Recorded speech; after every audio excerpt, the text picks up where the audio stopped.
For your favorite developer? Oh, okay, yeah, yeah. The part where it's like favorite developer and what game represents it. That part, yeah. Awesome, good, good, good, good. All right, well, we're starting in one freaking minute. All right. Yeah, your mic level's fine. Your mic level's you fine. Oh man, I'm hit.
All right, all right, all right. What is up, everybody?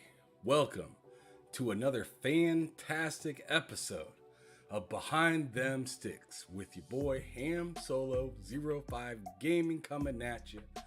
I got a awesome guest here on the show. I've recently just heard of him and watched a few of his videos on YouTube. And man, they're really detailed. They're really nice.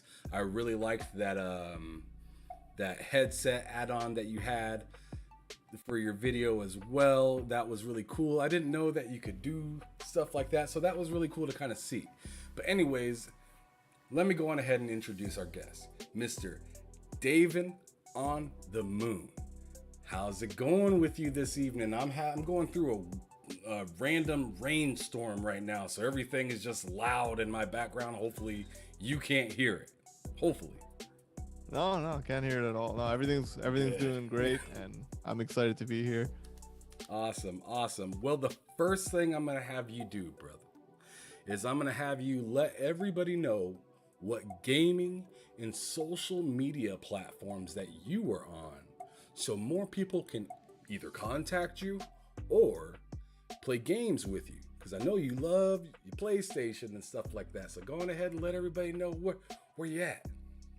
Yeah, my PSN is fading underscore horizon, and all my content is on my YouTube channel, which is at Daven on the Moon, and you could also follow me on Twitter for updates at Daven on the Moon. Awesome. That's what's up.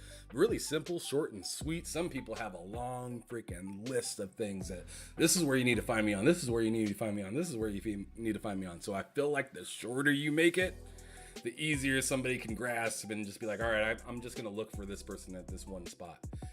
Because, you got 25 different social media accounts and stuff like that. It's like, man, I'm just going to pick one and hopefully you update it every once in a while.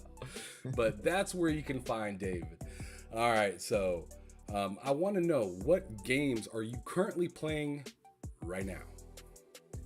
I've been playing so much Cyberpunk 2077. Oh, let's go. It's a good game. Yeah. I did not think so the first time I played it, but I never had a game. yeah, for real. I played it day one, and I was like, man, I tried to disconnect myself from the bugs. I'm like, okay, let me put that aside and just judge the game for what it is. But I think it interfered with that experience. Like, you're walking through the city and people are popping in and out, and cars are flipping over. It wasn't working. So I decided to just install it and see. I wasn't really planning on playing it much, but I was like, man, they've really changed the feel of the game. the lighting is just completely different now. Dude, like, the lighting is insane at night. At night, yeah, it is beautiful on Cyberpunk. Like if you just go in some of like the crazier areas where it's like lit up at night and you can see like the street lights and some of the reflections off of like the like some of the tubes in the city that, you know, are like, I'm guessing sewage tubes and stuff like that. Like it sounds goofy saying, yo man, that sewage tube looks dope, but it does. yeah, oh, for real. It's crazy what they changed with it. And like I'm not even playing on ray tracing or anything. I'm just playing like on the performance mode. And man, the sunlight, like the game, it looks so drab. Before it looked depressing. I was like, it has like depressing colors. You're going through like these like empty streets that are like, you know, people despawning and stuff. And I don't know, it's like a whole new game now. And I was like, you know, I was just gonna play around in the save file I already had where I beat the game, but I restarted the game with a different build, and then I finished that. And then just like this morning, I started my third playthrough like right away, like just going for it, you know. So it was really cool. It was really cool. Yeah, like fantastic game. They really did a good job on going back and fixing those issues for at least the newer consoles. As for the older consoles, like I just feel bad for whoever is, you know, still dealing with that kind of stuff and whatnot, because that game was 100% advertised for last generation, not this generation. So they or not they, but me, including me, because I have an Xbox One. I got an Xbox One X as well. And like, if I was stuck on that and I had to deal with that, I would have been livid, especially if I couldn't upgrade.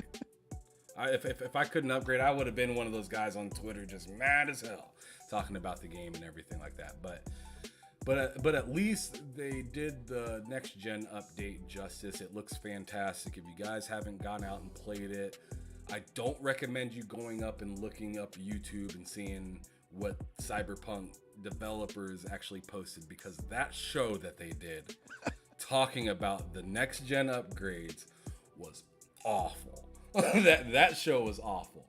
But if you have $25, $35 or whatever, and you're looking for something new and fun to play, and you got a next gen console, Cyberpunk, it's a great game. And I just want to add, like, don't look up the pre-game marketing, like the before the launch, because man, they said they hyped up all this stuff that just really amounted to nothing. Like, you thought that you were gonna be like playing through the game as like a nomad, and it was gonna be completely different from like a corpo and stuff, and really it was just kind of like the whole thing, you were just a hired gun pretty much, you know, whichever one you took. So right. You know, there were things like that, but now that they have the game now, I highly recommend it for sure. Absolutely. All right, so you've been playing Cyberpunk. Is there anything else that you've been messing around with? I mean, because there's been so many new games that drop. I'm wondering, have you cracked any of the newer games that came out this 2022 open yet? Yeah, for sure. Horizon Forbidden West. Okay. Or Horizon Forgotten West, as some people are calling it now. You know? Damn, that's cold. That's unnecessary. Yeah, but go ahead. I feel it. Yeah, no, I think it's I think it's a fantastic game. It's, you know, so far my game of the year. I haven't actually played Elden Ring yet, but I do intend to. But so far I've really been enjoying Horizon. And just, you know, all the improvements, all the depth in the gameplay. I think what surprised me most with that game was how good they got the melee combat to be, and like how useful it is. And you know, I was messing around with that a lot in my like review. I was like kind of like showing, like, you know, I really like that in a game. It's kind of like a mechanic that you wouldn't expect, but if you understand the mechanics of the game well enough and you learn it, then you could use it. You know, it's like, it's supposed to be a game for like ranged weapons, but just because of the way they designed everything, you could absolutely just go in there with your spear and mess a lot of robots up. All right. Yeah, I just wanted to throw a quick shout out to, I think it's Farhana, I believe. Yeah, that's my wife. Oh, that's what's up. Wife in the chat. Hello. And then also, right under your wife, we got Stank Ma. What up? What up, bro? But anyways, thank you guys for coming in and checking us out and whatnot. We're gonna keep it moving. Now, I said at the beginning of the podcast that you just started kind of doing your videos for YouTube and putting them on, and they've been doing fairly well from what I see, at least for being really new and not having a ton of content. You're doing just fine. So I want to know, like, let's take a few steps back, and I want to know what kind of got you into content creating. We're gonna go a little backwards on this episode. I want to know what got you into content creating before we go even further back. Oh man, well we'll go far back in that case, because I was like, ever since like the early days of like the internet, really, I was like looking up reviews, because I used to rent a lot of games back then, because my parents would take me to rent games. Like, there were so many times you just rent a game and it's so bad. You're like, damn, yes, my weekend is gone. You got it for 3 days.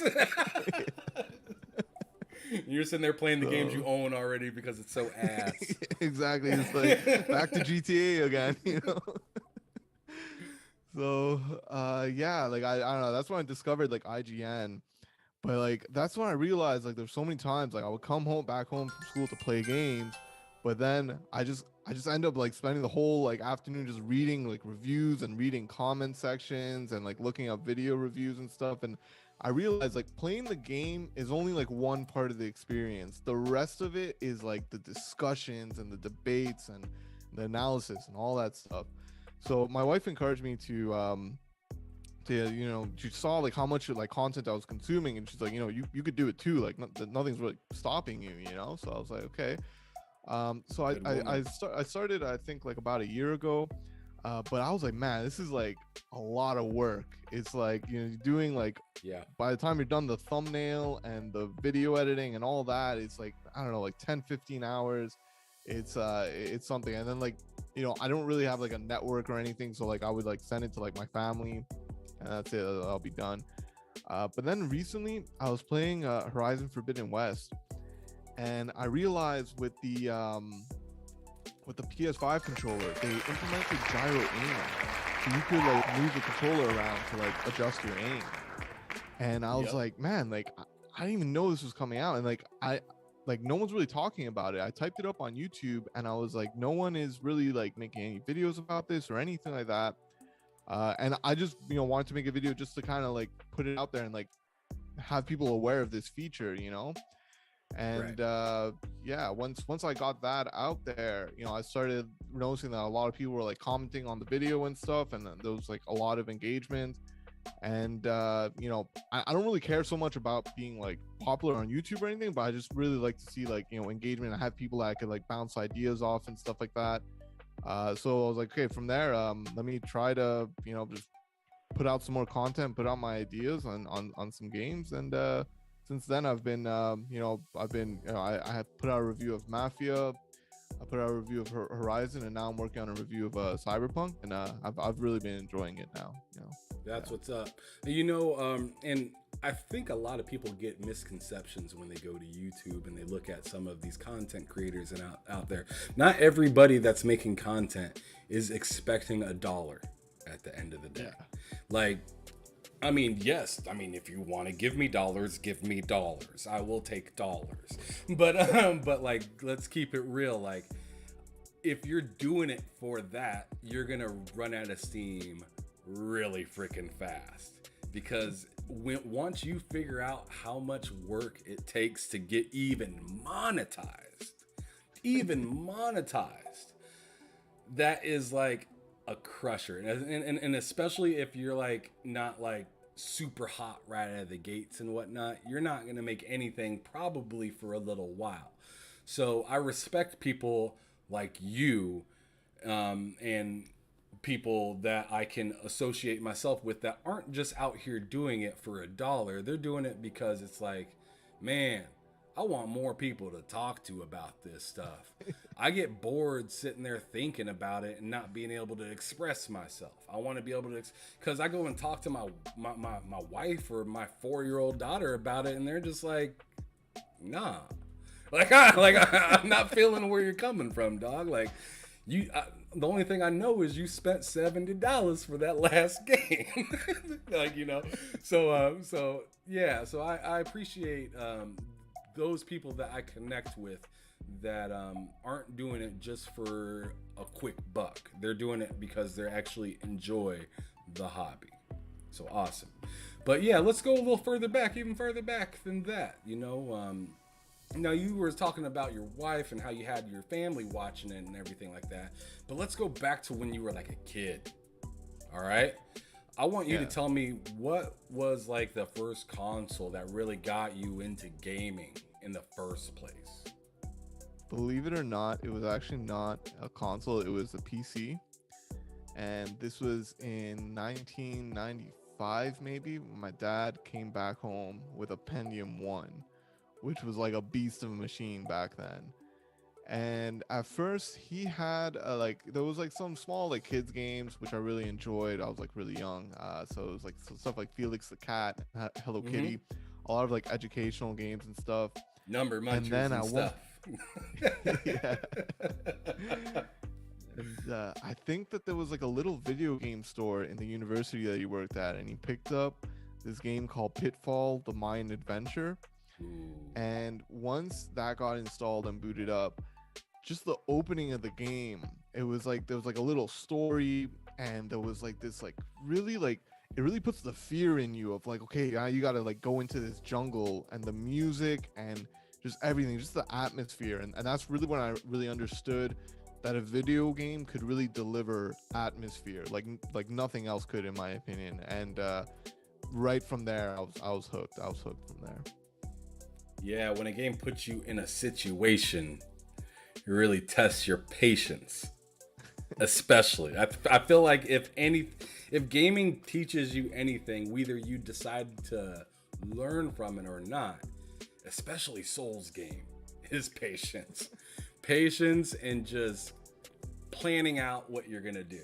Because unlike real life, games give you chances. They give you opportunities to screw up and come back from it without, getting hurt or fresh. I take that back. You'll definitely get frustrated, but at least you won't get physically hurt in the process. Yeah, it might weigh on you mentally a little bit. But anyways, continue on. So you got that. So you got the PC. You got into Pitfall. Yeah. Well, I mean, after the PC, so I was like playing a lot of, 2D games, obviously. So. I was like playing Pitfall, and then like when I would go to my friends' places and stuff, they would have like Super Nintendos, because that's what it was back then. But then my dad came with an N64. Oh, let's go! And man, the shock from going to 2D to 3D gaming, not just the shock, man, the motion sickness that you're gonna get as a kid, spinning that camera around and stuff. So I was hooked on the N64, and I just remembered when we, had, so it was different, because in a 2D game, you go from like left to right, like that's it. But in Mario, you don't even know how many people just spent all their time running around the castle, because you don't even you have to figure out to jump in a painting and stuff. And I was a kid at the time, so and you had to use the C buttons to use the cameras to look around, and it wasn't, you didn't get to pick the angle.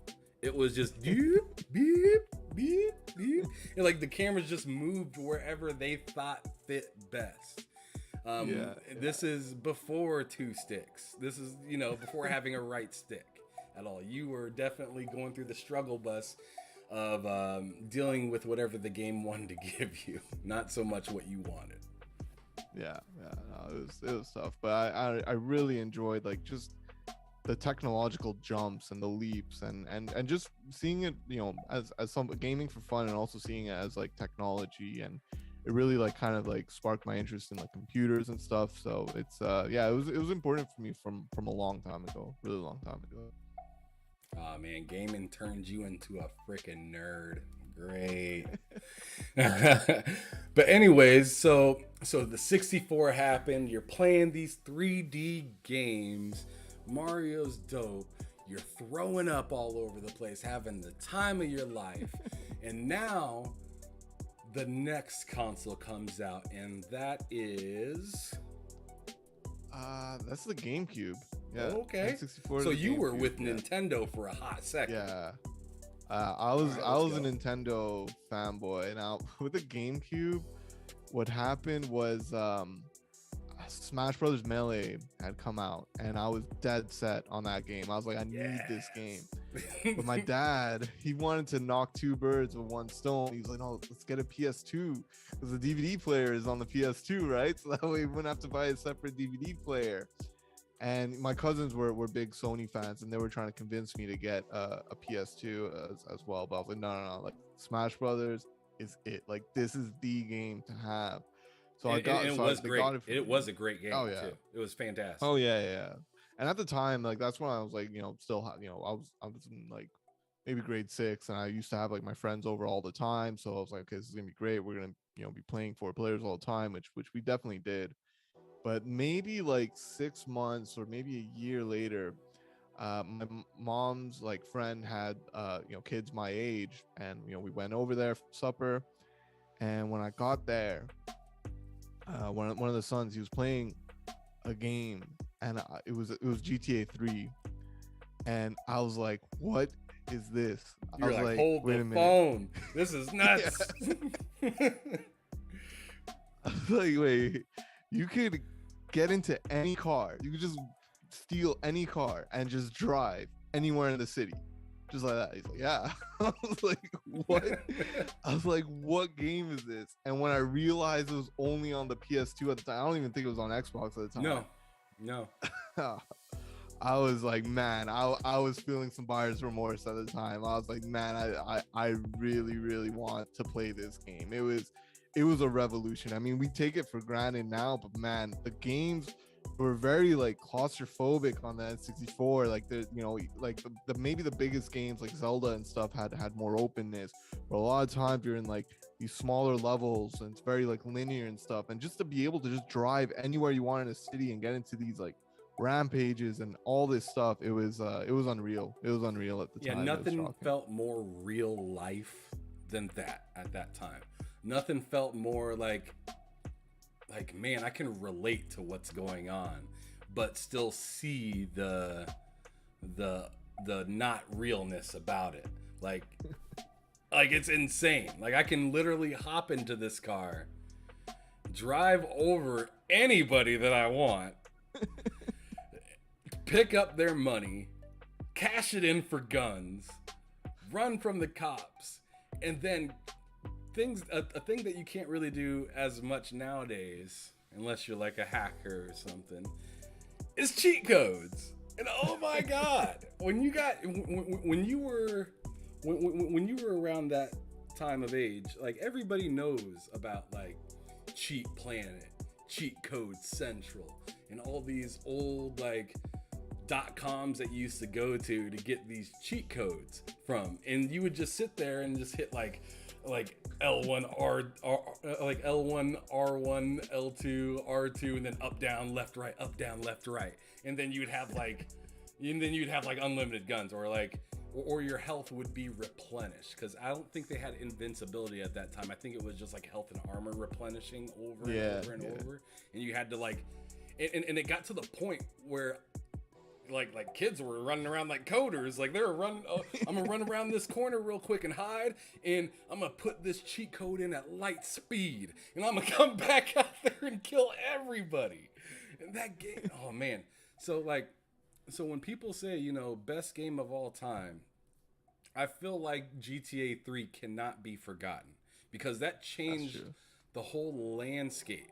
When it came to open world, it's not like open world wasn't around then. If you look at GTA 2, that was technically open world. It was just bird's eye view. Now you have a third person open world game where you are the man and you do whatever you want, and it was just insane. It was insane, and some of those missions were extremely wild. To say the least. Yeah. So you have to get quick with like turning off your TV at the right time, you know, for your parents are like, oh, what are you playing? You know? Yeah, especially when you picked up somebody in a low skirt, like, and then you hit them corners real quick. Like it wasn't appropriate for kids to be playing, but I tell you what, I was a kid playing it, and I managed to grow up and be just fine, I think. But cool. So PlayStation 2, you ended up getting into that, and was that your introduction into PlayStation? Yeah, that was my intro into PlayStation. And so you skipped PlayStation 1 completely. Yeah, I skipped PlayStation 1 completely. Yeah, and you know, I mean, obviously, you know, going back and look, you know, into the PlayStation 1 library, man, fantastic library as well. I wish I got to experience that at the time. Like, I'm sure playing something like Metal Gear Solid 1 must have been a revolution. Yeah, so then, and I still didn't go directly to the PS3 simply because of how much it was, man. Like, man, in Canada, I think it was like $700 at launch or something. It was something crazy like that, and it was nuts. And like my friends were like 600 here, so it was probably 700 there. Yeah, man, it was rough, and like people were like dumping money into like just dumping their bank accounts and that. So I got a Wii first, and then we're like, okay, well, we'll just wait until the PS3 drops down in price more, and then we'll pick that up. And then at least since the PS3, then yeah, I've been like fully, you know, Sony, you know, the whole time. But yeah, this generation, I really do want to pick up an Xbox at some point. I'm just kind of like just waiting a little bit more, you know, because you know it's expensive as well. So just saving up a little bit more cash, and then I'll probably get that at like the end of the year. And yeah, for this time I'll be able to have like multiple consoles, you know. Absolutely. It's 100% worth it. That's how I rock. I rock with multiple consoles just because there's no reason to miss out, especially at this point in time. Everyone's bragging like not fanboys or anything like that, but I'm talking about like companies, like corporations are bragging about what they kind of got in store for the future. So yeah, to miss out is a personal problem at this point, you know? Yeah, so I'm 100% out there looking for a fantastic time. So I went on ahead and picked up everything. But Stank Mom was up in the comments and he said GTA 3 changed gaming forever. And I 100% agree with him on that. Yeah, completely agree. I mean, like, just like if you look at like other series, like, you know, Jak 1 came out, I believe in the same year as GTA 3. But then when Jak 2 comes out, they're like, okay, no, now we got to hijack like these hover cars and allow you to freely go around and stuff, you know, like everything was just influenced by GTA 3. I think it's definitely up there. It's like one of the most influential games of all time. It really is. And Vice City was so dope right after it too. That was a fantastic addition into the GTA franchise, because then you got to go back in the day in Miami and just it felt so Scarface-ish that it was really cool. What's your favorite GTA game? It's gonna be Vice City. Vice City is the one because the football player in it, that was technically like Lawrence Taylor, and that dude was freaking sane. And he was, and like you had to like deliver cars to him, and then you got the garage after you got done delivering all the cars, and you'd be able to pick whichever car that you wanted to use from the dealership that you pretty much built by stealing cars. Yeah. so I don't know, that part was really cool, and also the story in GTA Vice City I thought was really cool. How your best friend pretty much betrays you in the game, and kind of screws you over. I thought that was awesome. But all right, so now we're in PlayStation 3. We're running through that history of yours right now. We're in the PlayStation 3. You said you held back on that and went with the Wii. Is there anything in the Wii that is memorable, or is it more or less kind of a placeholder until? No, I'm a Wii defender. Since that time I was trying to like just always, whenever anyone would just say like the Wii is like just for casual people, or it's like it didn't really have anything for hardcore gamers. It didn't have the depth of the library as something as the PS3 or the 360. But the good games that it had were great. I thought, obviously Zelda was a great one. But the Mario Galaxy series were really good, and things like No More Heroes. And then there were some like deep cuts in that library, which no one really knew about, because you had to like dig through all this shovelware to get to it. It's things like Excitebots. It was like this racing game, kind of, and basically they had these cool mini games. It had one mini game where it'll be racing, and there'll be like cards, and you have to like hit the right cards to make the best poker hand possible. So it had like all sorts of creative stuff like that, and it had things like Battalion Wars. So I really like the Wii. Yeah, we had good stuff. So you were a Wii guy. Did you jump from the Wii to the Wii U though? No, man. That's okay. So Nintendo, for me, like from the GameCube and the Wii, I really felt that they really represented like people on a budget who didn't have like all this cash to just go and spend on all these like really expensive cutting edge hardware. So like, like the GameCube and the Wii, they were both really cheap. They both really had good games, and anyone could get into them. And like, you could, as long as you could like scrap like $200 or something, you will have a console, and you'll have a console that will have its own game of the year contenders releasing. But then the Wii U, and to an extent the Switch, it felt like everything was like really premium price. It's like, okay, like the Wii U, I guess because they had the gamepad with it, but they couldn't bring the price down. Like they wanted so much to get the price down to like $200, but it was, I think the lowest it got like on a normal price, like without being on sale, was like 300 US, and the PS4 was only like 400 US. So like it just wasn't really enough of a price difference to just justify like kind of having like lower, I guess, hardware performance. And the Switch, I eventually did pick up the Switch, but I picked it up like much later on, and like then it became less a question about like the console being expensive, but like those games are like just really expensive for like these like really old games, like even though the quality is there. So Nintendo, I still really like them, but to me they're not quite the same, or they don't represent the same things as they used to represent during the GameCube and the Wii era, and then 64 era, which was like really my favorite time of Nintendo. Yeah. Okay. All right. So that didn't take off for you. The Wii U just flat out just was a no-go for you. Yeah, I just skipped it. So did you happen to pick up any of the consoles that generation? PS4, Xbox One?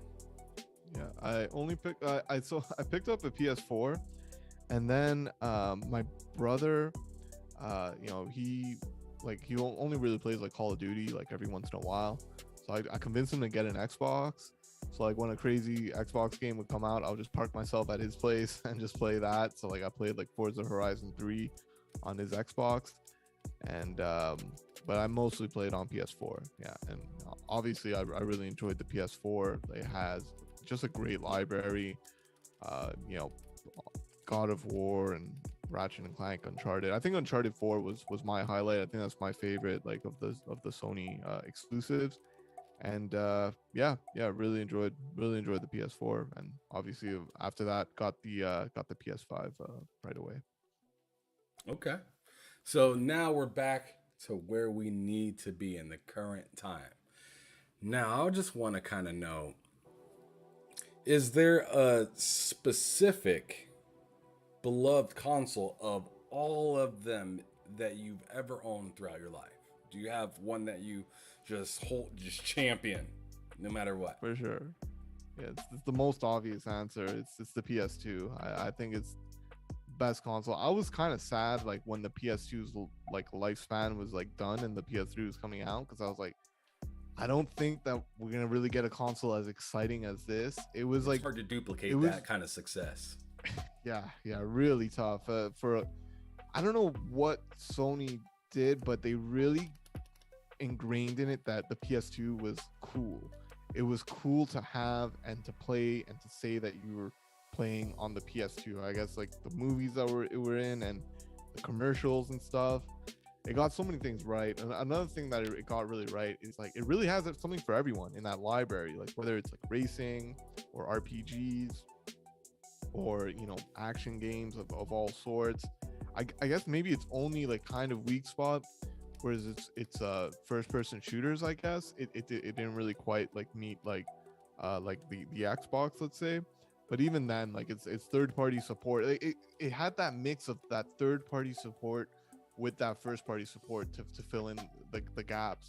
So like games like Time Splitters is like one of my favorite first person shooters, and all of his exclusives were great as well. So yeah, the PS2 is just by far my favorite console for sure. That's what's up. Yeah, it was a fantastic console. It really just had it was a third party machine. It had so many different games from so many different areas. You had Tekken that was super dope. That was like I think like Tekken 3 or what was it? Tekken Tag Team ended up coming out. Tekken Tag was so good.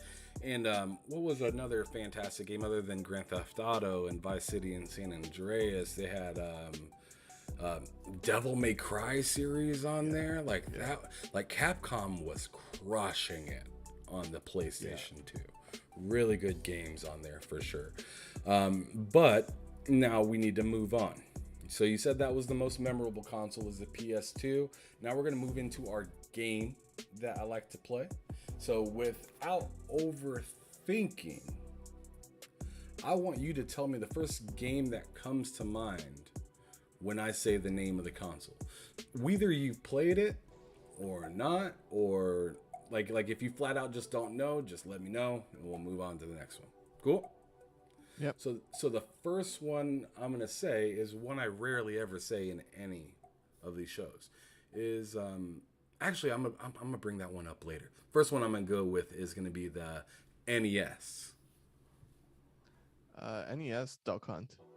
Duck Hunt, fire game. You can't play that on your new TVs now. That's for sure. Exactly. Yeah, those light guns were something else back in the day. Next one I'm gonna go with is gonna be the Sega Genesis. I'll go with a deep cut for this one. Dick Tracy.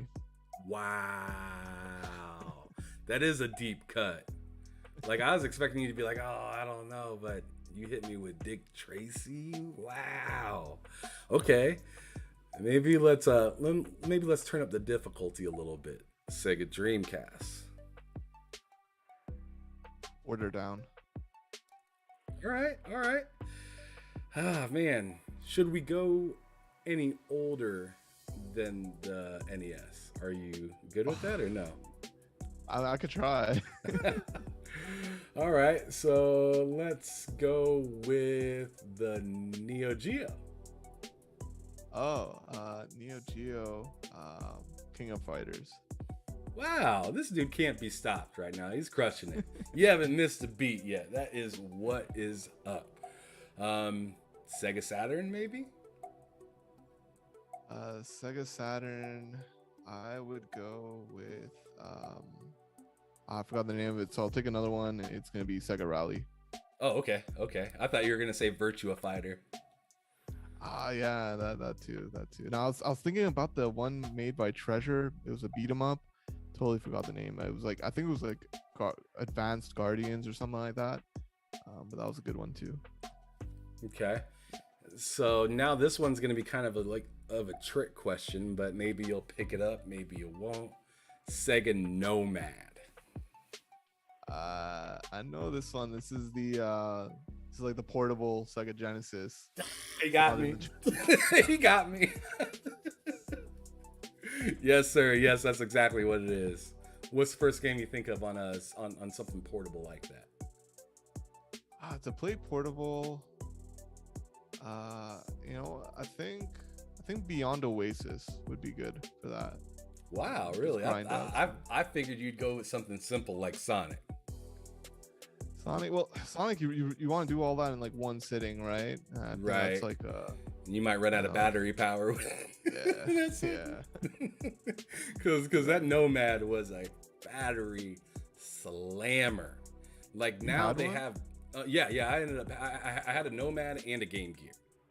Not at the same time. Not at the same time. I wasn't rich. I had one, and then I was like, oh crap! Like I had the Game Gear first, and I was like, well, there's a Nomad.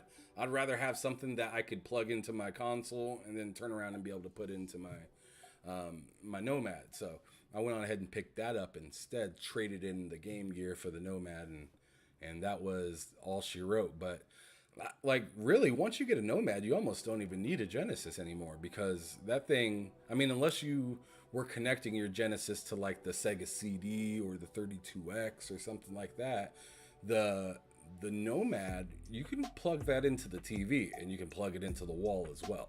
So really, that was a Genesis by itself. It was just handheld as well. It had its own screen on there. So it was definitely really cool. I tell everybody it was the Nintendo Switch before the Nintendo Switch. And a lot of people don't even know about it. I'll bring it up in multiple different Behind Them Six shows, and they're like, what was the Sega Nomad? And I'm like, it was the Switch, but with Sega. And it was like the best thing ever. And Strawma or Steakma in the chat says, yeah, man, Nomad was fire. Game Gear was another battery sucker as well. Yes, it was. And that's why the Nomad was worth it, even though the Nomad sucked the battery juice quicker.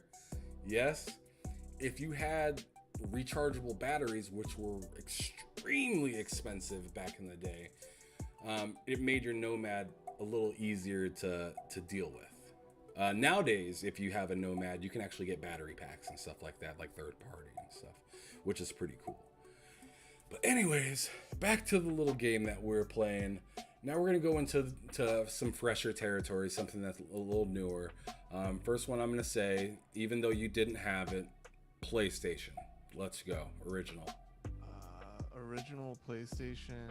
Yes, sir. I would go with Crash Bandicoot. Yeah. Crash. Okay. Yeah. Old school Crash. Let's go. I like that. Some of those levels, like I hated some of the levels where you had to go towards the screen.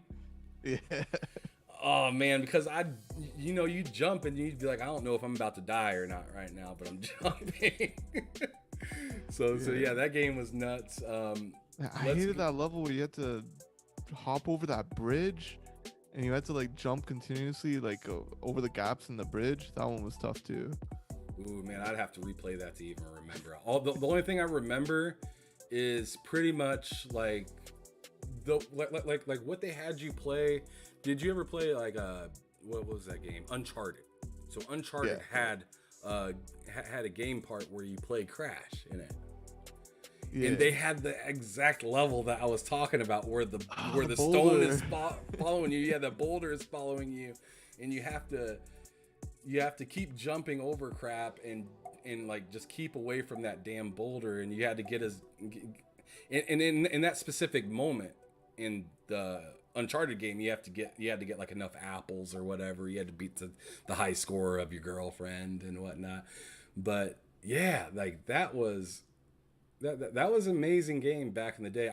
I always liked that whenever you broke that box with that guy with the mask, and he'd like every time you broke it, you'd be like hooga booga, and like he'd pop out and he'd follow you, and he was like your extra life or something like that to keep you from dying from like one hit, pretty much. Dope game though. Dope game. I'd have to go back and play that again. Maybe with this whole PlayStation Plus thing, I might be able to go back and check out some of that old stuff that I forgot. One game from PlayStation 1 that I want to bring up that I absolutely loved, that I'm not sure that you ever got to play, was what was the game? Speed Punks. Okay. Speed Punks was like the PlayStation version of Mario Kart. It had like, instead of shells, you use like guns and stuff like that. It was really cool. The level design was pretty nuts. The power-ups were extremely dope. but they never continued with it. But the last episode that I had on Behind Them Sticks, Danger's Voice, he had talked about this game on PlayStation 3 that I'm wondering if you've ever heard of. That was like a Mario Kart kind of game. Do you know what I'm talking about? Yeah, I have actually seen that episode. That was a great interview. He was talking about Mod Nation Racers. Yes, thank you. I forgot all about it, but yeah, he is talking about how he loved that game and how there was a ton of Mario Kart fans that made their own tracks and stuff like that within that game. But that game also took like a day and a half to load. It did. Yeah, all the Little Big Planet kind of stuff I remember had like a lot of load times, but that game was rough with the load times. I remember the only time I played it, we were playing it like 4 players at my cousin's place, and yeah, we played a couple races, but from what little I played, it was tight, like the really tight gameplay, really tight controls, and yeah, like that's the thing. I remember back then with the PS3, the PS3 was really trying to fill those gaps. It was like, okay, we don't really have a Smash Brothers, so we're gonna have like a Smash Brothers clone, and now we don't really have like a Mario Kart, so we're gonna have like a Mario Kart kind of style game, and it was a really good Mario Kart competitor, I remember. Yeah. So like PlayStation 3 in particular, they used to use these like DVD discs, right? And they took for freaking ever to load, especially like in games like, I'm not sure if you ever got into sports games, but for me in particular, I loved like the old NCAA football games and stuff like that. I played a lot of NCAA football 2009, 10, 11, 12, 13, 14, and the earlier ones back on like the PlayStation 2 and stuff like that.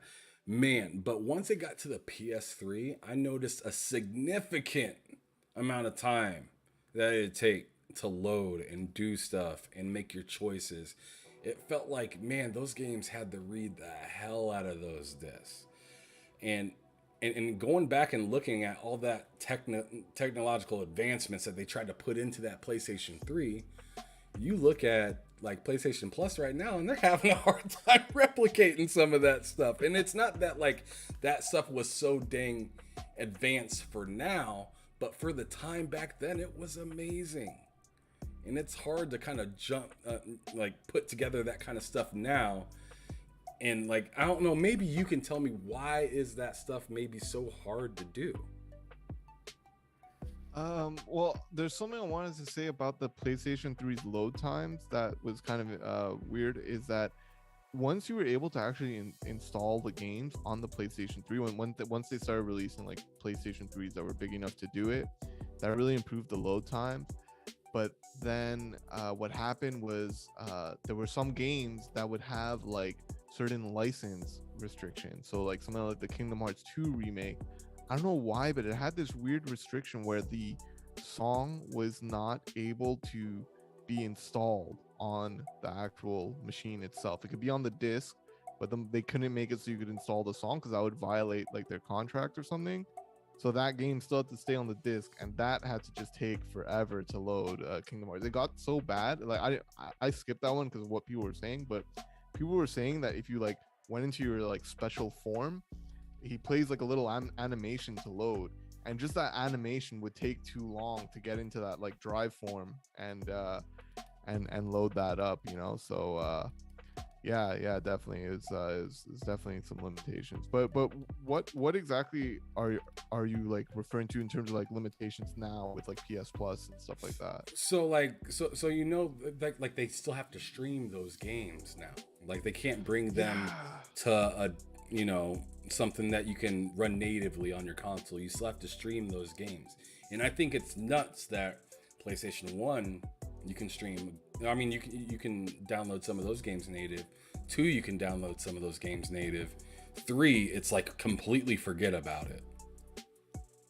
But 4 is fine, and 5 now. Yeah. You know what I'm saying? That's weird to me. It's a huge gap in the thing. And the thing is like, you know, there are like hobbyist developers that are just like working on the PS3 emulator on like weekends and on evenings and stuff. and they have a, you know, getting very close to getting a very good emulator out there. A lot of games are like fully playable and stuff. And like, you're telling me that like PlayStation team can't like just get an emulator running natively on the PS5, so that we could get that natively instead of streaming it, because it's like they have the full back catalog. And you know, people would say, okay, when it comes to backwards compatibility, like, why spend all that effort on like these old games where they could be spending like effort on new games and stuff? Well, the reason is well, one is nostalgia, which is like the most obvious one, but the other one is like there are experiences that we don't have now and that we're not going to have because people aren't going to invest in those kind of games. So like one game that was just, we completely just don't have anything to replace it is Motorstorm, like Motorstorm Pacific Rift and stuff like that. And if they could just, you know, have that so that they could just release that on the PS3 so you don't have to stream it and you can have it directly on the PS5, so many, like, some people would just buy the subscription just for that. And I really just hope at some point they just get it so that you could just, you know, get like emulation and just have good working PS3 games on the PS5. I'm really hoping for that. Yeah, hopefully they can figure out something with it, because any decision that a big company makes doesn't mean it's final. You know what I mean? They can tell you today that they're not doing day and date, and then all of a sudden, you know, 2 years down the line they're doing it, or something like that. Yeah. Or they can tell you, hey, we can't get PS3 games other than streaming, and then enough people complain about it to where they're like, all right, we're working on it. Like, but the thing that I feel like that's hard to swallow for a lot of people that are looking for PlayStation 3 to become native on their console is, I feel like PlayStation's worried how much people are actually going to support that. As many people, like there might be a ton of people that are out there saying, you know, I really want that. I'd love that. I'd purchase that day one. And then it comes out and it's a freaking flop.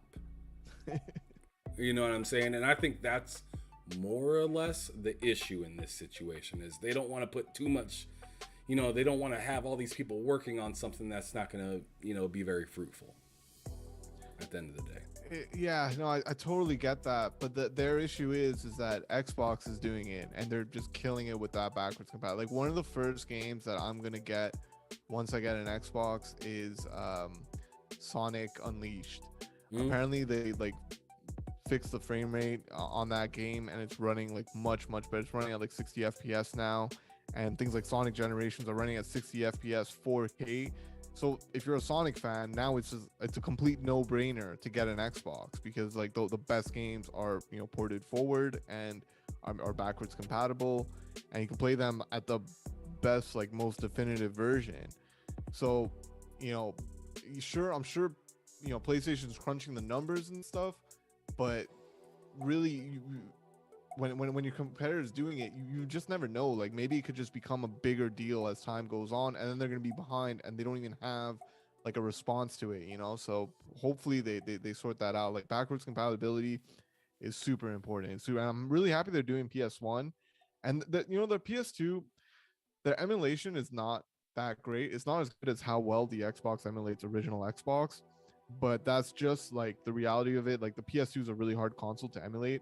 And like right now, if you want to go like and emulate PS2 on like PC, it's not the best experience. And I'm not trying to say this to slate the developers who developed the PS2 emulator. They're super talented and they put so much hard work into it. The PS2 is just a really hard console to emulate. So either you're gonna like buy a PS2 and like physically have it and put discs, or hopefully PS5. Yeah.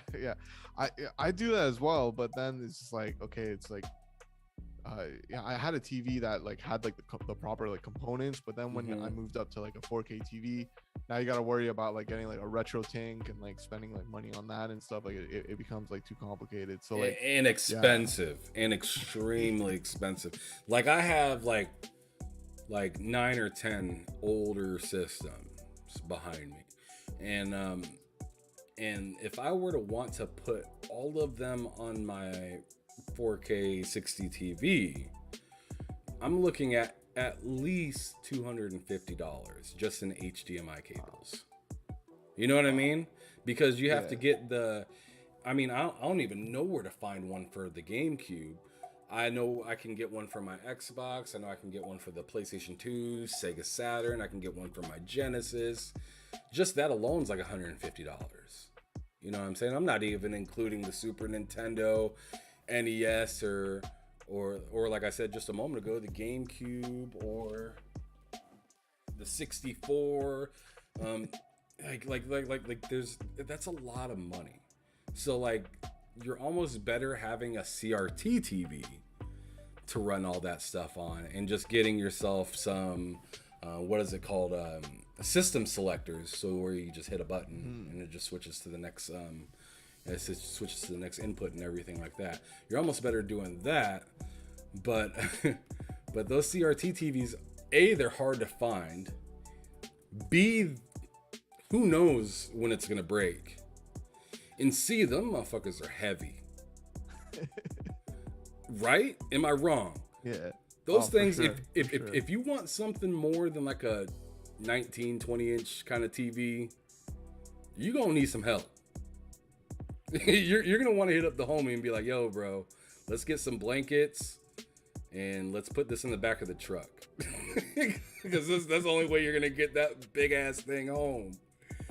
Because you remember some of the big old tube TVs, like those 50-inch TVs that had wheels on people.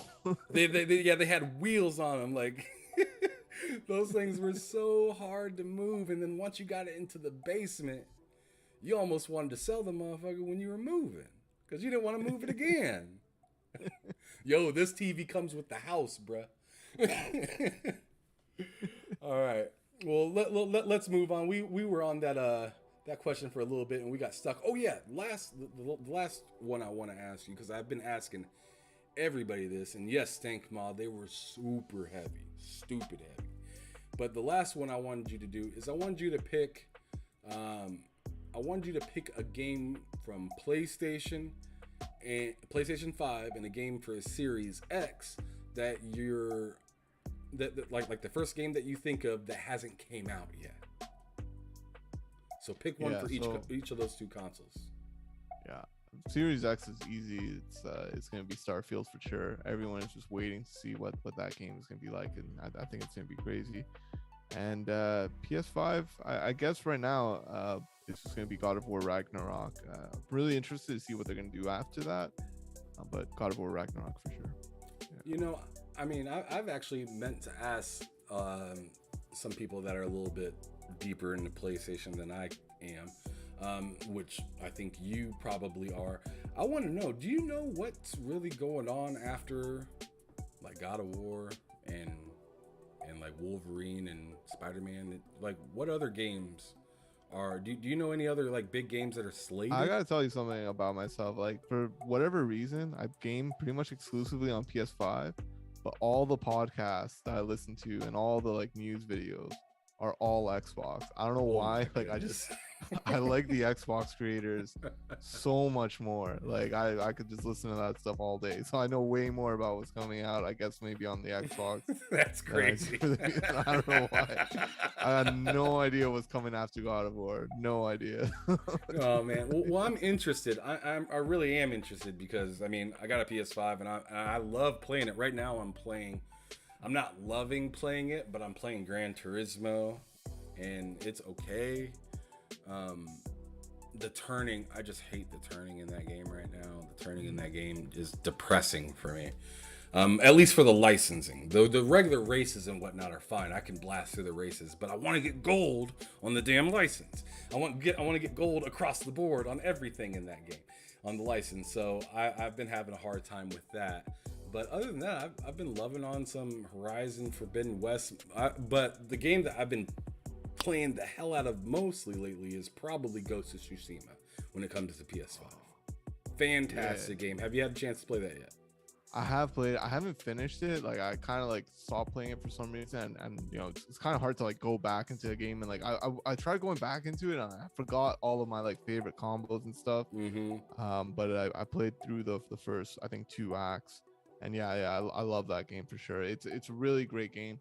I really do think that they need to make the same leap that Horizon made for their sequel. You know, like Horizon, like and Ghost of Tsushima, the first one.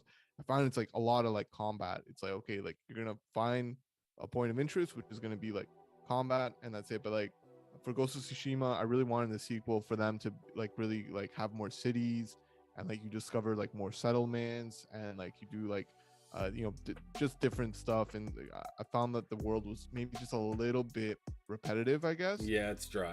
But yeah, exactly. That's the word for it. So great starting point. It and a really I mean, great game. I feel the same way about Horizon Forbidden West a little bit. Okay. Like, I think the game, like on a looking aspect, it looks fantastic, right? But like, I wish there was a little bit more, like, you know how you, like, I'm not sure. Yeah, you said you haven't played Elden Ring yet. When you go into certain parts of Elden Ring, it feels like you're in a totally different land or in a totally different area. Or like, you know, let's go as far back as GTA 3, right? Mm-hmm. You go from one city to another, you get a totally different feeling. Yeah. You know, like you start out in that main area and it feels like, all right, this area is kind of like a neighborhood-ish, but like kind of like where the mafia is and whatnot. But then you go over the bridge and then go over to another part, Donald Love and the city, and like tall buildings everywhere, and yardies out there with their cars bouncing up and down and stuff like that. Like it was just a different atmosphere. Even in San Andreas, they did it fantastic, where it was Los Santos, and then you go to San Fierro, and then you're in Las Venturas, and like one city felt totally different than the other, and all the stuff in between felt super country, like you were on a real highway. You know? So like that's the only thing that I feel like is missing in Horizon and like a Ghost of Tsushima, is just that feeling of I'm not home. I'm somewhere totally different. I feel a little different being here. There are some points in Horizon where you go into pretty much like the monster or something like that, and you gotta like take out all these like beasts and stuff like that. But once you get done with that, you're back outside. You don't have the choice of just like hanging out in there. No, definitely. I do think that Horizon Forbidden West is a big improvement. But for me, big improvement from the last one. Yeah. But for me, I'd say the variety in the environment, for me, it definitely worked. Like I felt like enough that it was like in a different place. There's definitely some parts that feel like a bit samey, and it could improve on even more. But for me, like there are, especially if you're taking like a lot of like side quests and stuff, like it'll tell you to like go and climb up this mountain. And you would think that you're doing like the same like kind of Uncharted style. Okay, like you turn around, you look at the view, it's cool. But normally like what's on that mountain is something really interesting. Like it'll be like an oasis, or it'll be like some kind of crazy structure. So for me, I felt like they were able to really get the world dense enough so that like you go off the beaten path, you're like, oh, okay, I'm seeing something kind of new, and I'm happy I went here. I'm happy I kind of explored here, and I got to like experience something that like I maybe otherwise wouldn't have. So definitely still needs some improvements, but I think overall like its map and its environment were definitely a strong point for me. When I got into the sand area of Horizon Forbidden West, I will tell you that it was a different feeling in it. But I wanted more of that. I wanted a little more of that, because it felt like I went completely to the other side of the map just to feel like I was somewhere else. Do you know what I'm saying? Yeah, I feel that. Yeah. So, I mean, like, you did a great job. Now we know how much quality you can put into this game. Now build from that. And that's all I got to say with that, because it's a good game. It's a lot of fun. A lot of story. Sometimes too much talking for me. But I'm one of those people that choose every single talking thing. Like I just can't help not to. Like I don't go like when they open up the conversation, you have like 5 different things that you have to pick to talk to. I always feel like maybe I might miss an achievement or something if I don't pick every single one. So I pick every single one every time, and I try to listen through all of them. But sometimes I'm just like, dude, this is making me tired right now. So, I learned. but the combat is fire in that game for sure. Oh yeah, no, for sure. But with the talking, I learned my lesson from Cyberpunk. I was always picking like the yellow option kind of moves things forward, and the blue options, just kind of expands on like the lore and stuff. And I always like picked all the blue options. I thought there'll be like something, like there'll be like some kind of reward or lead to like something different. So you know what I'm saying? Yeah. You think that there might be like a little achievement right around the corner, but it's like you don't get nothing, and you're like, ah, damn. That was like 15 minutes of just nothing. like story if you want to listen to it, but I mean, I kind of get the gist of what's going on. I don't need to hit every option, but I still do and disappoint myself every once in a while. Oh yeah. And like after that in Cyberpunk, like when I picked up like Horizon Forbidden West, I knew right away I'm hitting the exit button. If there's something that interests me, I'll read I'll hear the backstory. But like when people are saying like the story in Horizon's really slow and really wordy and full of dialogue, I'm like, no man, like it's a fast-paced cutthroat story for me because it's moving fast. I'm just hitting exit, and the only story I'm getting is really like what pushes things forward. Okay, this is where we got to go next. This is what we got to do. This is who's in trouble. Let's do that. So yeah, no, the story's been working for me for sure. Yeah, I think I'm just like, I make it hard for myself and then want to complain about it sometimes. It's like I put my head in the dirt and then I wonder why I can't hear anything. What's going on? But anyways, everyone does that sometimes. But anyways, all right. So now we're going to change the subject a little bit. I want to know, what is a genre that Daven ain't feeling when he goes to the store, that you walk right by and you're just like, I don't care about that game, or I don't really care to play it unless it's free to play or something like that? Back then when we were on the Super Nintendo, my cousin, we would play a lot of like Super Ghosts and Ghouls and stuff like that, a lot of like different action games. And he's like, yo, you gotta check out this game. This is the best game ever. And it was Final Fantasy IV. And we were playing through that, and once we got to like the combat, I was like, wait a minute, you don't actually get to move your character and hit the enemy, like you just select it from a menu? It's like, yeah, that's how it is. Turn based. I was like, I don't know about this. I was really young, and I figured out from like a really young age that like I need like direct combat, so that like things like turn-based strategy games, or not turn-based strategy necessarily. I do like things like the Advanced Wars series and stuff, but turn-based RPGs is something I've never really gotten into. I've tried so many times because like with Final Fantasy, even back then, like with Final Fantasy IV and stuff, I love the story, I love the artwork, I love the music. But I've tried so many times to get into it. I've tried with 4, with 7, with 10, which was like my favorite one in terms of like the story and the graphics and all that stuff. But I'll get into all that. But then once it comes to like having to do the combat, and like especially when you have to like grind a little bit, I'm just like, all right, now I'm gonna move on to like a game, like an action game. So yeah, I would say turn-based RPGs. Oh man, I'm right there with you, bruh. I'm right there with you. Turn-based, it's just not my thing, man. Just too slow. I want to hit them. I don't want to choose something and watch you do all the fun stuff. That's not my idea of a good time. But to each their own. To each their own. But I 100% agree with you. That's my number one genre that I try to walk by and ignore on a consistent basis. But anyways, let's go back to 2021, and I want you to tell me your top 3 games of last year that you played that came out in 2021. What you got for me, bro? Yeah, so I guess in number 3, I didn't finish this one yet, but we were playing It Takes Two, and from what we've played so far, we really enjoyed that. Number 2 would be Ratchet and Clank. I really enjoyed that one. I really liked, what they did with like the action set pieces and the story, and really just bringing a little bit more life into Ratchet and Clank. I thought that the one that they had before, like the remake, I thought the gameplay was starting to get a little bit stale. And here in this new one, they really revamped that movement and that dashing, and that dash was dope.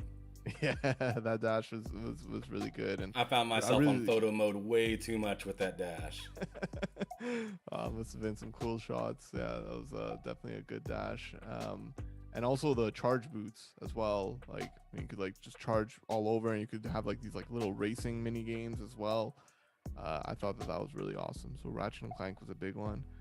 And then my number one is going to be a bit controversial, but I really liked 12 minutes. That was my game Really? of the year. Yeah, yeah. Wow. I would have. That's the first time I heard anybody say that on this show. As a top 3 game of last year is 12 minutes. And yes, I beat that game. I actually 100%ed that game because I was having a blast doing all the different scenarios and just like figuring out that dude's story. And bro, that story was cringe. That story was cringe, man. Like, it made you feel really awkward when you For woke up and sure. had to do it again. Oh, for sure. Like while we were playing it, I was like, all right, they have to like really drop a bomb on us for this story. Because if it's just gonna be like some weak reveal, or if it's gonna be something just kind of obvious or not really like really anything, it's gonna suck because like they're building up to some shocking reveal. I was like, you know, what could it be really? Like, there's not much to work with. You got 3 characters. Like, I don't understand. And when they dropped it, I was like, man, okay, I'm shocked. I'll give you that. If this game's job was to have a shocking ending, I guess they did that. But yeah, it was different. It was completely different than any game that I've played. I'm also a really big fan of LA Noir, and for whatever reason, this game really reminded me of LA Noir. And it was just, I don't know, it was just the way it was just done with the whole structure of it, with the ways of the creativity that you had to come up with those puzzles. Like some of them were probably a bit too challenging, but yeah, overall just completely unique experience. Like if you just want something that's just completely different than any kind of game, or really maybe even any kind of movie that's out there, like something really cerebral, I guess, that's a game I would recommend for sure. Dope. And that was that your number one? That was my number one of 2021. Yeah. Yeah, man. I'm still blown away that 12 minutes was your number one. Like, whoa, man. But that story is really deep, and if you have the patience to go through and kind of do the same thing over and over, but in different orders, you'll find out some stuff in that game that will make you uncomfortable to be the protagonist. You know what I'm saying? Like, ugh, yikes. I'm not going to spoil that game at all. But next one I kind of want to go to is one that you told me would be interesting in the green room. Now, you said that you had something special to talk to me about when it came to your favorite studio and the game that best represents it. So I want you to hit me with it right now. Let me know what it is. All right. It is Factor 5. Have you ever heard of Factor 5? I haven't. No. Hit me with some knowledge. So they released the Turrican games on the Super Nintendo and Genesis. And I think what had happened was Nintendo really felt that Factor 5 really understood their hardware really well. So like something like Super Turrican, it really utilized all sorts of tricks on the SNES, and you know, stuff with like the Mode 7, and it like that game, Super Turrican 2. It plays as just like one crazy tech demo for the Super Nintendo. Like it has like 3D Mode 7, and it has like all sorts of like different like tricks that the SNES would use to like make like their images pop a lot more, and also their sound design as well. Wow, And I'm looking at that game right now. It's very colorful. Yeah. It's you know, it's stuff with like making like things like look like transparent and stuff like that. I think is some of the kind of ideas that they had. And then on the N64, they came out with Rogue Squadron. And Rogue Squadron, I believe that the sound technology that they use, the sound drivers that they use for that, Nintendo took that and used it for like other games and also licensed it out for other developers so that they could get better sound out of their games. So they were like kind of known as like kind of like these like dev wizards, I guess, where they would use things that Nintendo would use and find useful. And then my favorite game that they would release would be Star Wars Rogue Squadron 3 Rebel Strike for the GameCube. And that to me, yeah, that's the game that had the fighter on the front of it, right? Yes. The not the Millennium, obviously not the God dang, what am I thinking? The one that Luke flew in. Yeah, the actually I'm blanking on the name of that ship. The X-Wing. The X-Wing, thank you. I think that was Rogue Squadron 2. I think Rogue Squadron 3, it had Luke.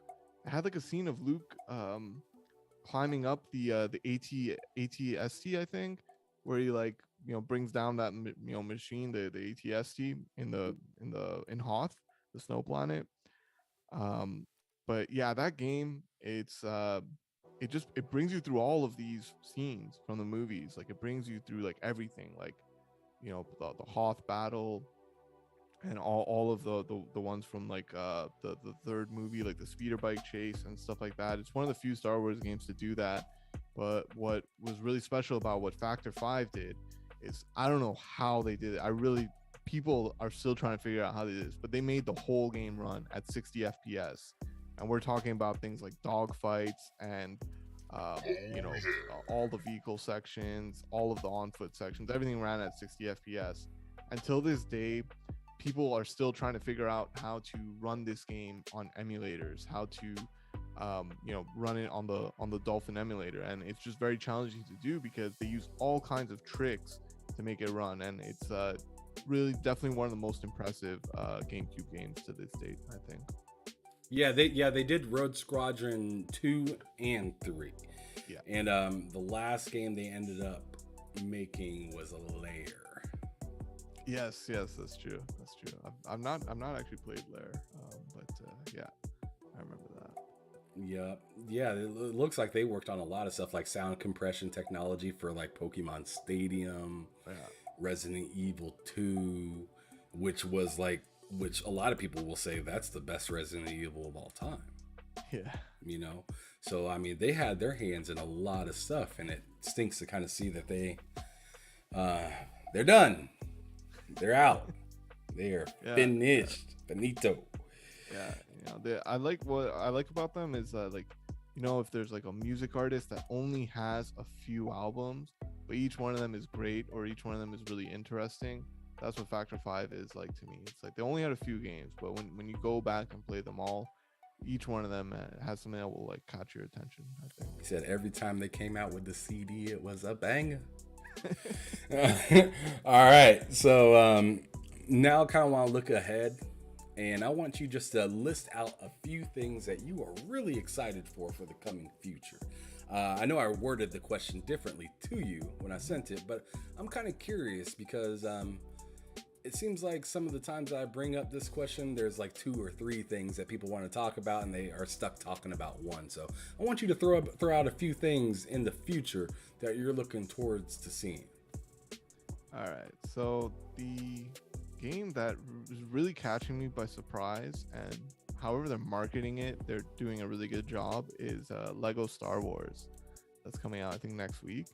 That one really has me interested because just everything they've shown with the gameplay, it just feels like they're really going above what people would expect from a Lego game.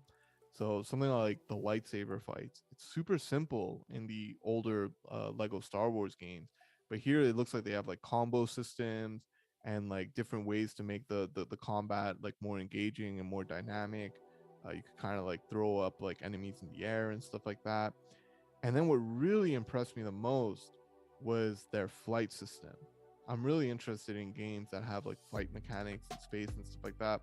So I've seen you talking about Starfield. Yeah. That's talking about that. So in a lot of like games with more simplified flight models like Rogue Squadron and stuff like that, like the game plays best when you're on like a flat plane. So it's like you're on a flat plane and you can pitch your plane like down or up or like, you know, left and right. But in this one, what they're doing is that you could have independent control over the role of your plane. So if you look at the gameplay of the most recent Lego Star Wars, of their space gameplay, the player is like putting his plane like upside down and like diving at like these other planes and like cutting these other planes off, and it looks really impressive. I didn't think that they would go that complicated for something like a Lego Star Wars game. So that's I think that could be a bit of a sleeper hit. Yeah, you know, if it comes out and it's good. And you know, to say something a little bit spicy, we don't know. It could be that if Starfield, because there's a lot of contention and a lot of debate. A lot of people think that Starfield will have absolutely space flight, and a lot of people think that it won't. And it really looks like it could go either way, like just no one knows. But if it doesn't have space flight, some people might look towards Lego Star Wars to be that space game for them, where they could actually, you know, get in their ship and fly out in space and get into like these, you know, space dogfights, and also have gameplay on planets as well. So yeah, who knows? I'm really rooting for Lego Star Wars to be kind of a sleeper hit like that no one expected. That's a really good game that comes out this year. It does look interesting, and I remember watching your video on it as well, and you asked the question in the comments about what kind of Star Wars game would you like to look out for, or something like that, or if you think it should go based off of the movies, or if it should be like something that you or that they make up, you know, right? And I thought the idea, which I'm sure other people have thought of it before, but you know, I'm going to champion it as if I was the first person to say it ever. I want to see a Vader protagonist game, or like a game where you are like Luke and Vader, and at the end you got to kind of choose the outcome, like whether you want Vader to win or Luke to take your side, or you know, I think it'd be fun just to make like a situation out of it where they gotta kind of go either towards each other, or just take Luke out of the game completely and just make it a Vader game, and you're just ripping everybody apart and figuring out like, I think I was talking to Callie Rex in the comments about it, where he was telling me about all the lore in it and all that stuff, and I was like, cool. But he mentioned something that was fantastic, that there was a point where Vader had to prove his worth to the dark side, to the Sith. So I thought it would be phenomenal to come out with a game where it's strictly about Vader proving his faith to the Sith, and then maybe coming out with a counter game while that's happening. You're Luke as he's growing up and becoming a Jedi and figuring that stuff out. That would be so dope. Well, if they come out with that game, then they gotta pay you some commission. You know, we have the proof right here. You know. Yeah, I need my snaps, man. Gas prices is rising. I need that money. Yeah, I think that would be awesome. Like, right? Yeah, definitely. Yeah. Bro, you put Vader on a cover of a video game and say, "You him," it's selling millions. It's selling. I mean, you can't deny that. That's selling millions, unless it's like a Superman 64 game and it's straight ads. But anyways, let's move on. I want you to tell me. So okay, yeah. You let's go back to that last question. So you told me one game that you're excited for. That was Lego Star Wars. Yeah. What's another? Is there any other things that you're looking at for that definitely, you're pretty excited? Definitely Starfield, and it's just simply because one, its setting is just super interesting. Its themes are just super interesting. Like everything to do with like NASA is something that's not really been done or explored much in video games, I think. And man, everyone's just waiting for just something completely new, like not a sequel, a new IP. You know, you could boot up the game, you actually don't know what to expect, like what you're gonna see and stuff like that. So yeah, really hyped for that game. And I've not actually played any Bethesda games. Like I've played a little bit, but they weren't really my thing, I guess. But this one I'm definitely gonna give a shot. And I think whatever they choose to do with it, like there's a lot of directions they could take it. I think it's gonna be interesting, and I think it's gonna be a really good quality game. And I kind of feel the same way as you. Like I've never been like massive into Bethesda games, but the thing that always kind of took me away from like getting into Fallouts and stuff like that is I felt like I was late in the game. Like Fallout 4, Fallout New Vegas, Fallout, you know, all these like 76. There's just so many dang different Fallouts, and it feels like it's kind of like Final Fantasy. Like if you don't really know what's going on, do you really want to jump in now?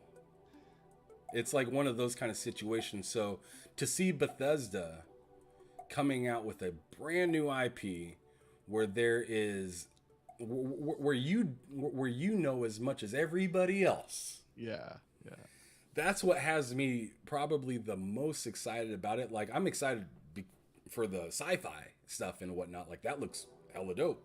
Going from planet to planet, making your own, you know, friends and enemies throughout the game seems really cool. But the idea of getting into a Bethesda game that you know just as much as everybody else knows about for once, like, that's what makes me excited. Because I mean, like I said, I just felt so behind on all the other games and stuff like that. And it just, like, everyone's talking about it and how cool this is and how they really got into this. And, oh man, you played Fallout 4, but but I like New Vegas better. And I'm just sitting over here like, I don't know what any of y'all are talking about because I never really got into any of them.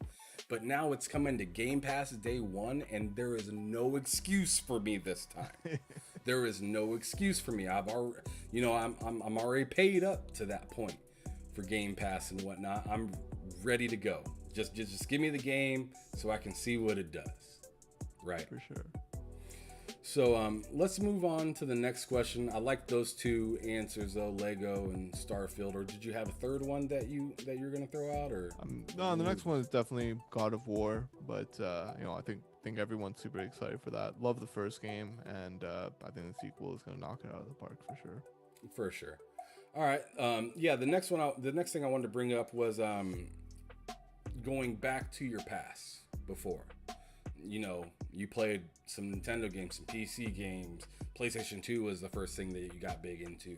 But when it comes to PlayStation, but I want to know what two games that you'd pick up along the way if you were able to go back and bring them to AAA standards nowadays. Yeah, so I think that the first one that I'm gonna say is Time Splitters Future Perfect.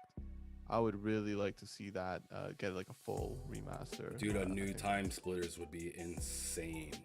Yeah, definitely. I don't care if it's new or if they just remake the old ones. Like, we just need more Time Splitters. It's just pure fun. Like, forget about like a serious story or anything. It's just like it's like one of those games where they're like, okay, we have a good idea, we're gonna throw it in. We don't care if it like fits or anything. We'll make it fit.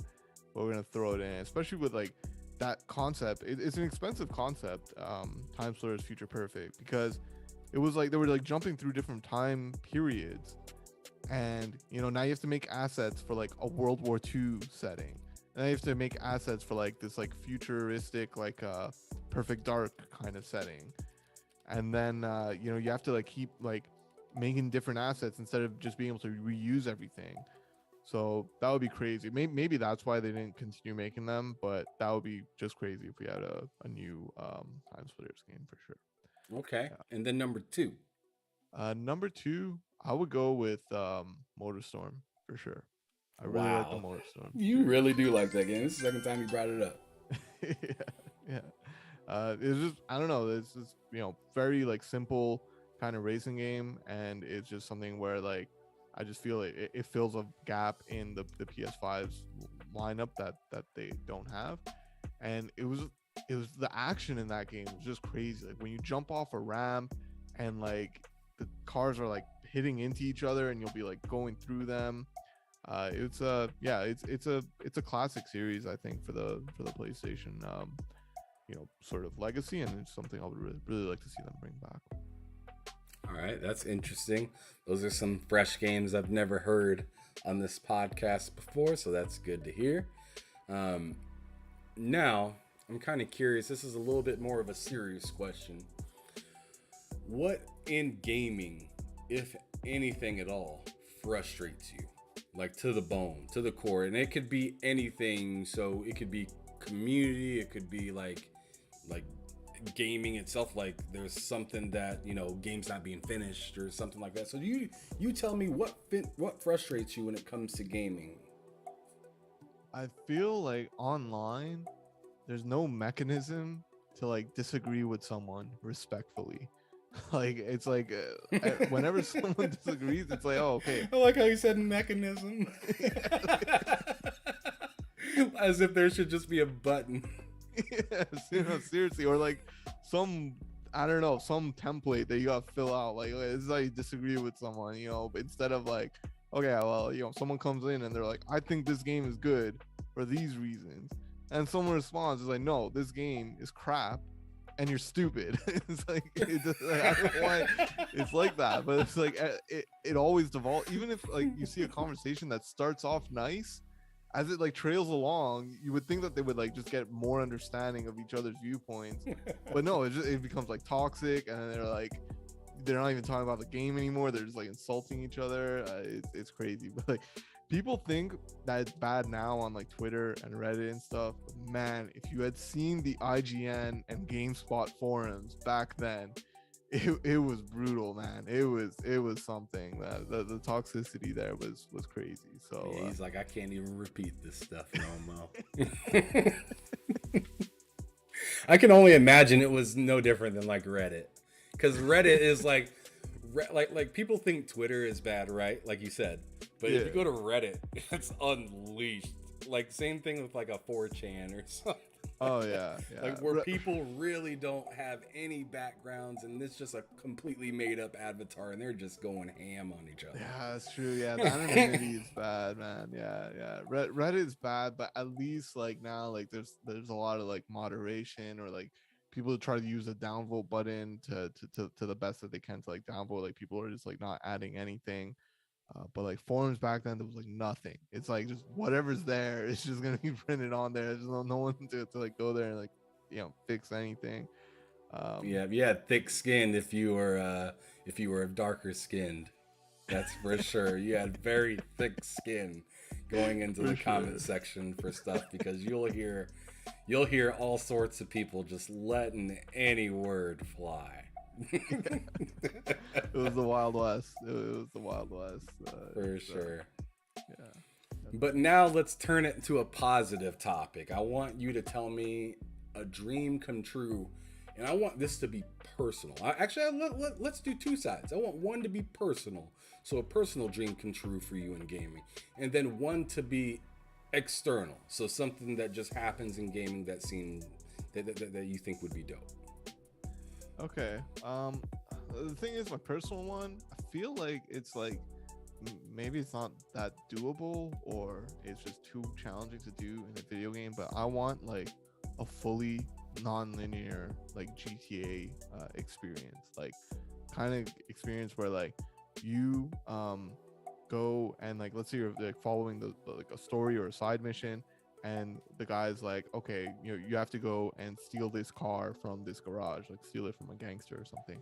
And you go and you could, and when you get there, it's like fully dynamic, where you could either steal the car and bring it back to the guy who gave you the quest, or you could like find the guy who owns the car and like cut a deal with them, and he's like, oh yeah, you know, if you pay me, or I'll side with you, and then, you know, I could, you know, steal this car, I mean not steal this car, and then we could like go against that guy. So like a lot of different like games and like RPG games, they try their best to do it, but it's really challenging to do that. Instead, we normally just have like linear experiences where, like, you know, if like 5 people do the same like set of missions, you're gonna get like the same outcomes like 5 times. Whereas I really want it to like open up, and like, yeah, maybe they might have like a 10-hour game versus like a 50-hour game, but if I could play that same 10 hours like 5 times over and get a different outcome and a completely different experience each time, I would prefer that. So that I would say is my personal dream.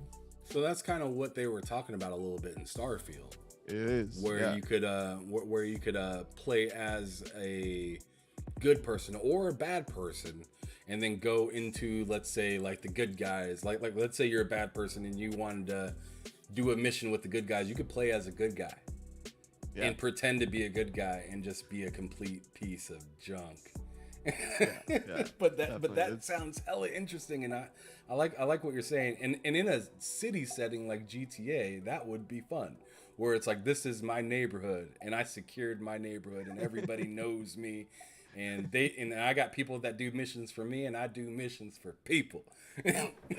Like, that would be pretty dope. I can't lie with you on that one. That would be fun, for sure. So that's the dream come true for you personally.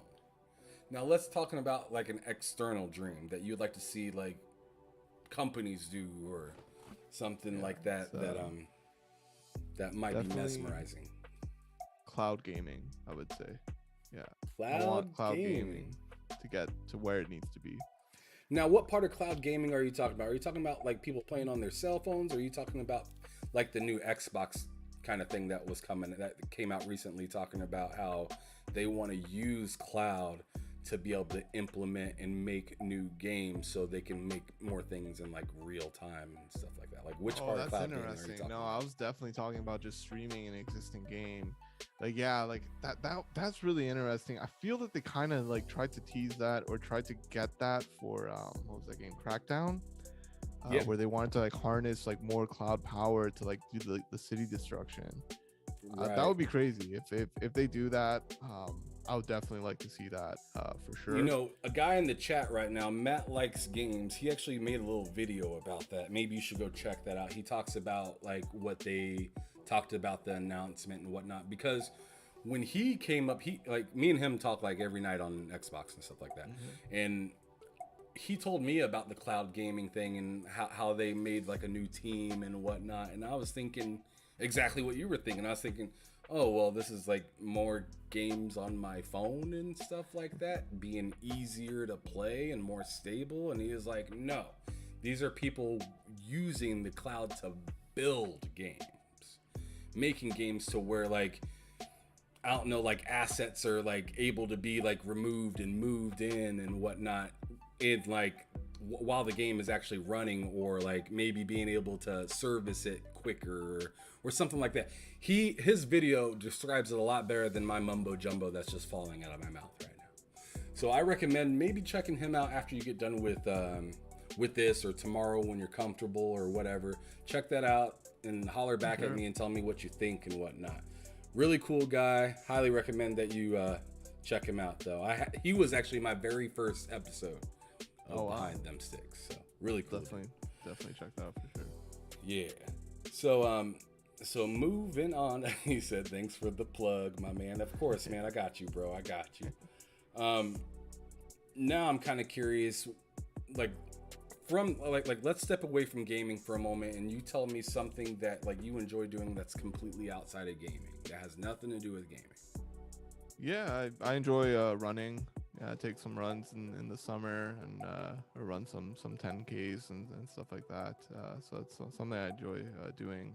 Just you compete? You know, not so much these days. I did one race like a while ago, but no, it's just really just for fun and just to, you know, just load up some music and go on some runs. Yeah.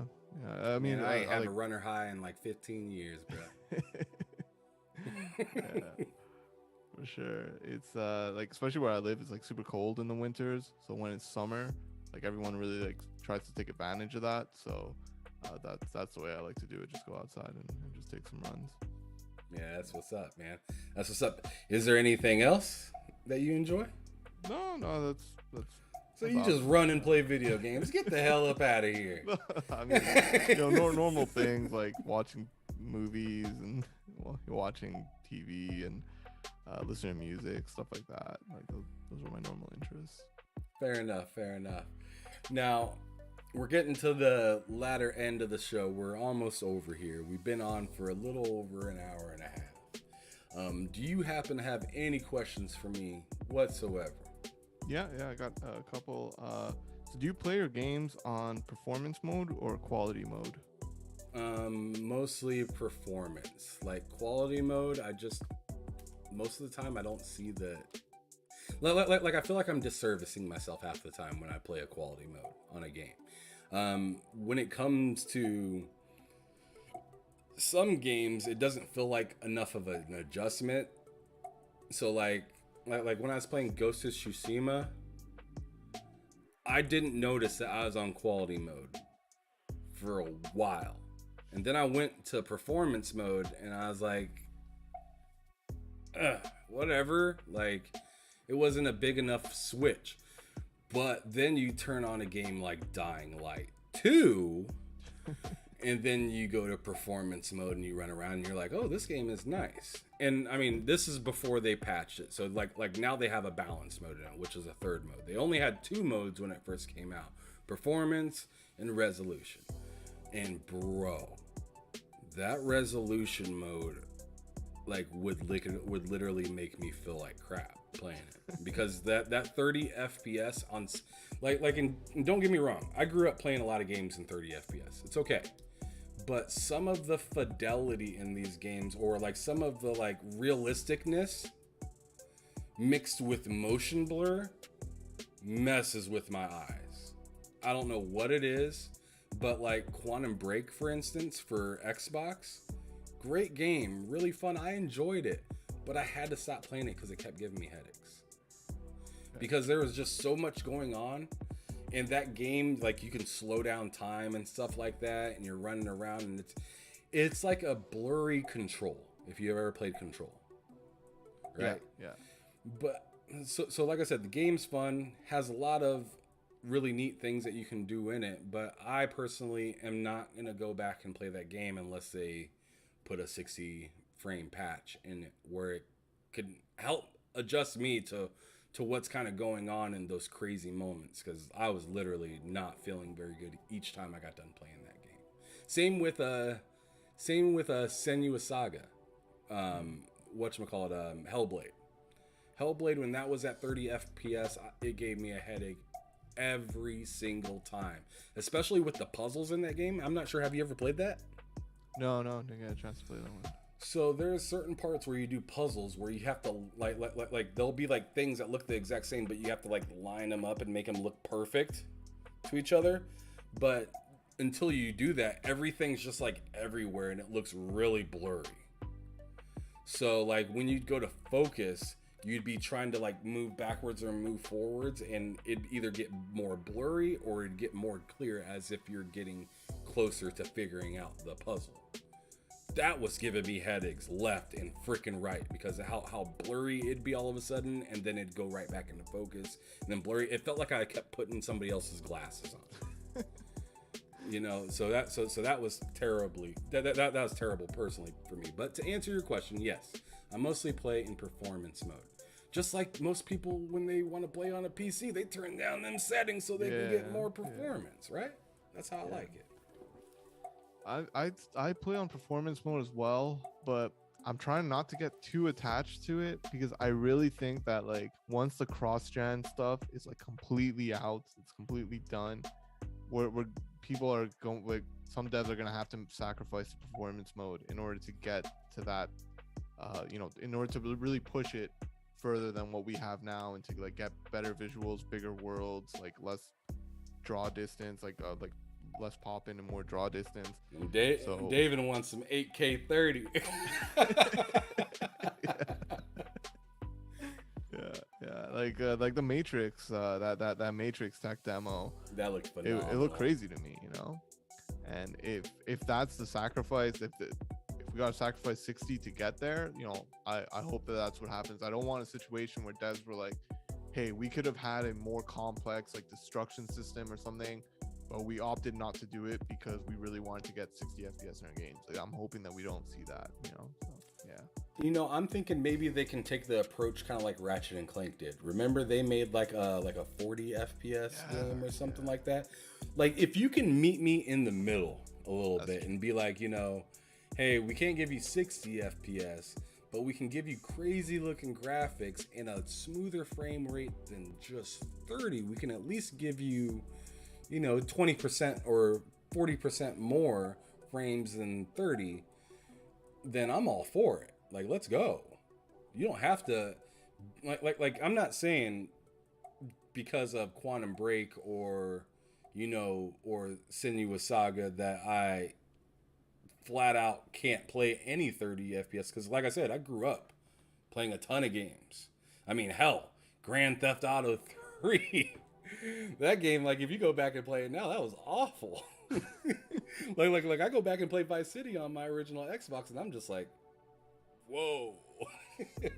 It's a lot different than it is now, but the quality level in like the animation and stuff like that was a little easier on the eyes than it is with some of these new, really pristine, good-looking game. Like I don't think I could play Horizon Forbidden West at 30, bro. Yeah, no, definitely. I think one of the things that are messing people up with 30 though is that they're switching from 60 to 30, and when you do that, then it feels horrible. Like I was playing Control at like 60 FPS, and I was like, okay, let me just switch it to 30 for a little bit, and I was like, what is this? It feels like 10 FPS because you're so used to the fluidity. But I think if you get used to it, most of the times, if the developer implements like motion blur, you know, correctly in the best way they can, most of the times it smoothens out, you know, enough. But yeah. So the next question I got for you is, what's an underappreciated game that you wish people talked about more? Ooh, Matt's gonna hate me for this. Ooh, yes, let's go. Ark Survival Evolved. I have over 170 days in that game. Wow. Not hours, days. I lost a lot of life playing that game. I know. I don't think you brought that up in any of your shows. It's because a lot of people don't like it. And like anytime I bring it up, everyone reminds me of how awful their experience on that game was. Because a lot of people are probably looking at me like, bro, how did you not want to finish Quantum Break, but you enjoyed Ark at 30? Because to be real, Ark was awful. Like the optimization of that game was just, it was dog shit. It was terrible. But the gameplay for me is what made me want to play it so much. With it being open world, you can create whatever you want. You can create a house in a style however you want.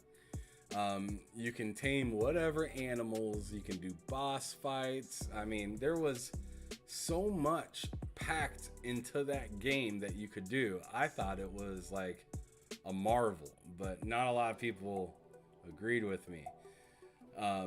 When I showed Matt that, or I didn't show him, he looked up that game's Metacritic and seen that it got like a 70 or 75, and he was like, I don't see how that beat out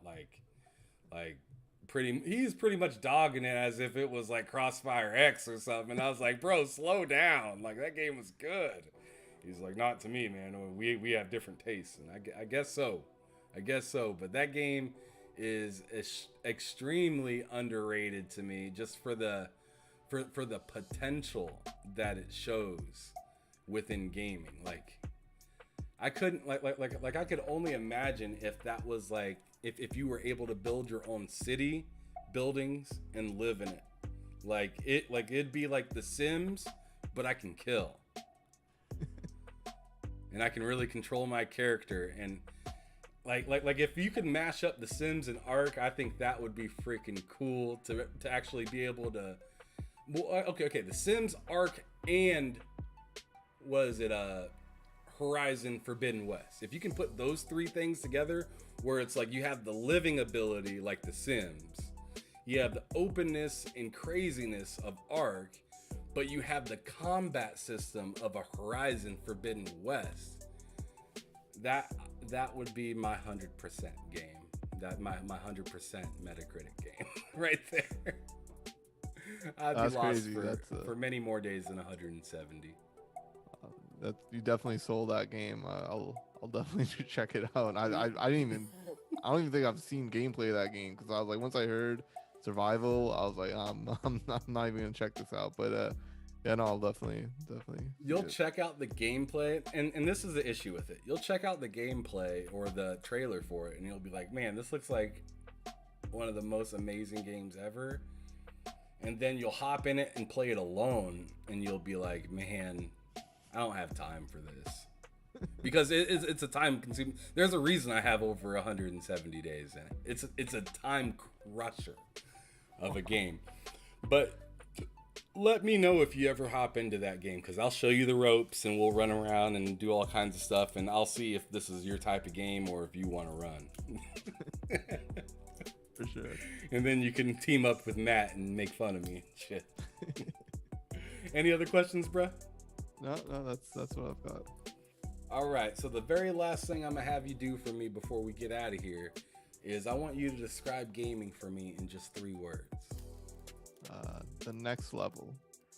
Wow, he had that. You had that ready to go. You said the next level. I absolutely love that. That was a quick hitter right there.